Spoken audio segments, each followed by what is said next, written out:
শনিবার রাতে সোহরাওয়ার্দী উদ্যানে গণধর্ষণের শিকার হন ৬০ এক বৃদ্ধা। এতে অসুস্থ হয়ে পড়েন তিনি। পরে সোমবার সকালে তাকে ঢাকা মেডিকেল কলেজ হাসপাতালের ওয়ান স্টপ ক্রাইসিস সেন্টারে ভর্তি করা হয়।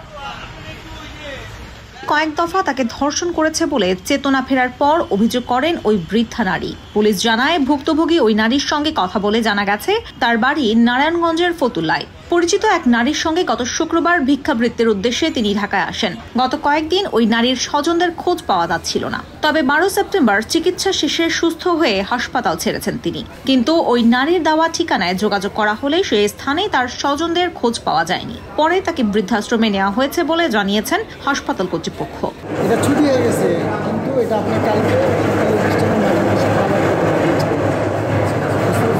ওই রাতে কি হয়েছিল তার বর্ণনা দিচ্ছিলেন ওই দোকানি। তিনি জানান, গুরুতর অসুস্থ বিবস্ত্র অবস্থায় পড়েছিলেন ওই বৃদ্ধা।